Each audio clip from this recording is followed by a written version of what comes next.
feel very protective of you. Bienvenidos a Watch Mojo Español. Yo soy Beto y el día de hoy veremos nuestras selecciones para el top 10 de las películas que pasaron de ser amadas a ser odiadas. Times are changing, Betty. These nerds are a threat to our way of life. You go on and cry. I'm not crying. You embarrass me. You embarrass yourself. Para esta lista veremos películas que fueron al principio adoradas o al menos a gran medida les gustó cuando se estrenaron, pero que más tarde llegaron a ser ampliamente despreciadas. No es necesario que hayan sido universalmente odiadas o amadas en algún momento, siempre que haya habido un cambio eventual y notable en el consenso general. ¿Cuál de estas películas crees que tiene mala reputación? Haznoslo saber en los comentarios. Número 10. I Now Pronounce You Chucky and Larry. Aunque los críticos se apresuraron a criticar esta película desde el principio, después de todo, está protagonizada por Adam Sandler, por lo que el público no estaba tan de acuerdo ya que la película acumuló casi $190 millones en la taquilla mundial. We really pulled this one out of our asses. Bad choice of words there, Larry. Bad choice of words. Se estrenó en 2007 cuando la resistencia al humor homofóbico y a los estereotipos no era tan evidente. Aún así, no pasó mucho tiempo antes de que la gente empezara a tener problemas con ellos. You know what, I cannot deal with sleeping next to your stupid ugly face tonight, so don't bother coming in the bedroom. Oh, wouldn't dream of it, honey. Se podría decir que I Now Pronounce You Chuck and Larry acaba por dar un mensaje de aceptación en su conclusión, pero ciertamente se lleva un montón de golpes bajos por el camino, hasta el punto de que se vuelve mucho menos divertido y mucho más incómodo. What is with the world? It just makes me so sad and gay to think of that kind of behavior.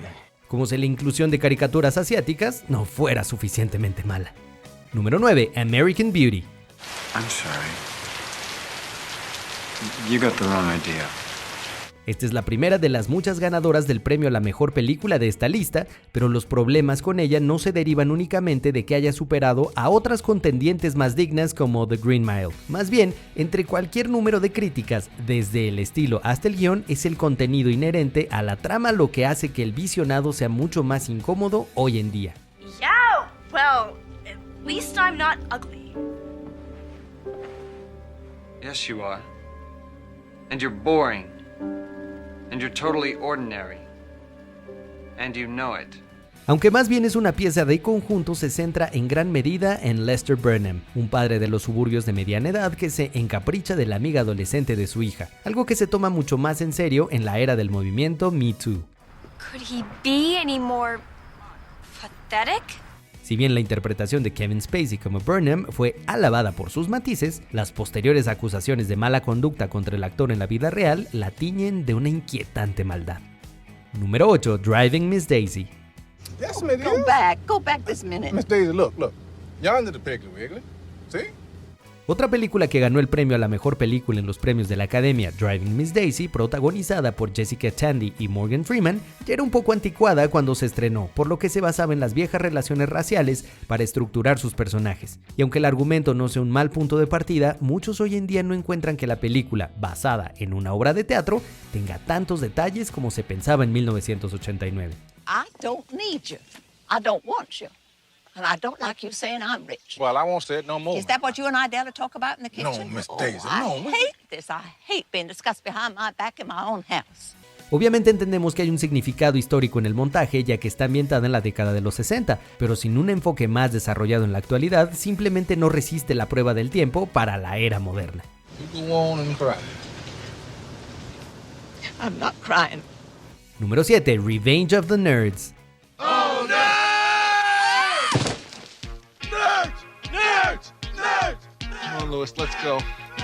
Ay Dios, ¿por dónde empezar con esto? Si bien Revenge of the Nerds fue considerada originalmente como una diversión inofensiva, la gente se dio cuenta más tarde de que en realidad era exactamente lo contrario. En el fondo, la película trata de una fraternidad de nerds que se desquita con los deportistas por haber presionado a los demás, una fórmula que sería imitada en varias comedias sexuales posteriores. Sin embargo, lo que resulta muy preocupante es el trato misógino que reciben las chicas de la hermandad, ya que los nerds se dedican a hacer bromas sexuales para vengarse también de ellas. Peor aún, el nerd principal incluso recurre a engañar a la novia de un deportista para que se acueste con él, una táctica que es recompensada con admiración en lugar de censura. En definitiva, esta película se ve ahora como algo muy problemático. Times are changing, Betty. These nerds are a threat to our way of life. Número 6. Garden State. Garden State fue, de lejos, la película indie favorita de 2004 y su guionista y director, Zach Braff, recibió muchos elogios. Fue alabada por su descripción de la identidad equivocada frente a la edad adulta, pero algunos no responden a sus temas como antes. Además, la película ha sido criticada desde entonces por su uso del arquetipo de la Manic Pixie Dream Girl. Tampoco ayuda el hecho de que la imagen de Braff se haya visto bastante atenuada en la década de 2010, ya que su decisión de utilizar Kickstarter para financiar su siguiente proyecto, Wish I Was Here, que era significativamente peor, fue recibido con mucho menos entusiasmo. There's so much bad news all at once. Número 5. The Amazing Spider-Man. I'm in trouble. En el momento en el que el reinicio de Spider-Man después de un paréntesis de 5 años parecía apresurado, The Amazing Spider-Man de 2012 casi parecía refrescante, pero seamos sinceros, eso fue en gran parte porque llegó a la continuación de Spider-Man 3. Y entonces llegó la excesivamente ambiciosa Amazing Spider-Man 2, que hizo que la otra secuela mencionada pareciera contenida en comparación. Esta versión de la franquicia se cerró rápidamente y Sony llegó a un acuerdo con Marvel para llevar al personaje al MCU. La posterior interpretación de Tom Holland nos dio todo lo que siempre quisimos en Spider-Man, haciendo que el decente Andrew Garfield pareciera insignificante en comparación. Sorry, Miss Ritter, won't happen again, I promise. Don't make promises you can't keep, Mr. Parker. Número 4. Crash.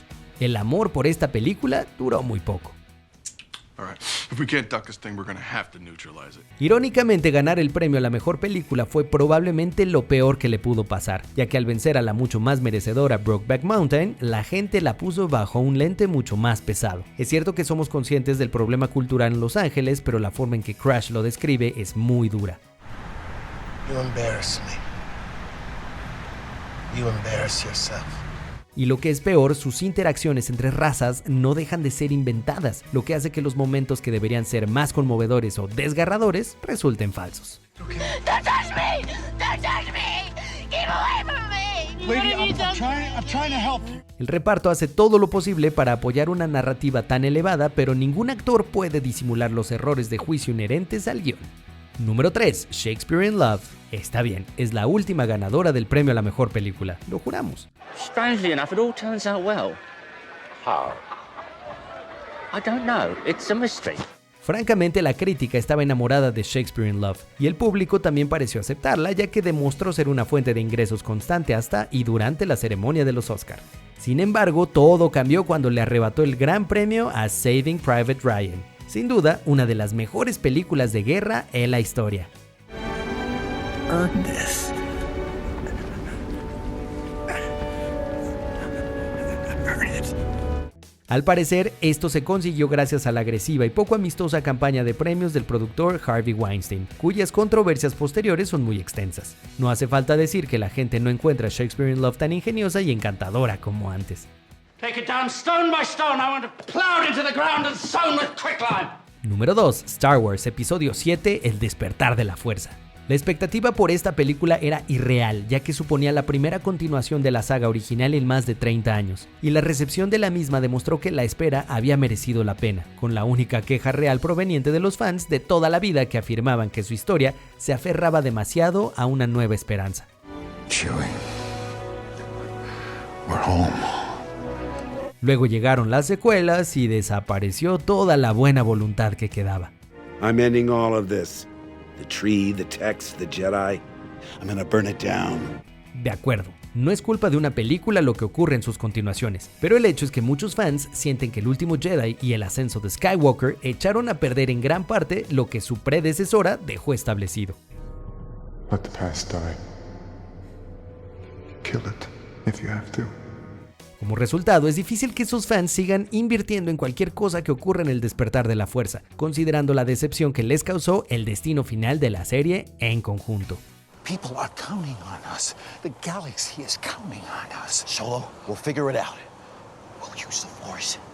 That's not how the Force works. Antes de continuar, asegúrate de suscribirte a nuestro canal y activar las notificaciones para ver más videos. Número 1. El nacimiento de una nación. Esta es realmente increíble. Si bien los logros técnicos de esta película no se pueden quitar, el contenido es tan ofensivo que no se puede pasar por alto hoy en día. El nacimiento de una nación de David Ward Griffith recibe la reconstrucción del sur de Estados Unidos después de la Guerra Civil, un periodo cargado de conflictos. La representación que hace la película de los afroamericanos es con actores blancos que caricaturizan a los negros con maquillaje teatral, como vagabundos revoltosos que solo existen para provocar desastres en el modo de vida de los blancos. Es más que atroz. No solo eso, sino que presenta al Ku Klux Klan como unos heroicos salvadores y no como la monstruosa organización que realmente es y fue.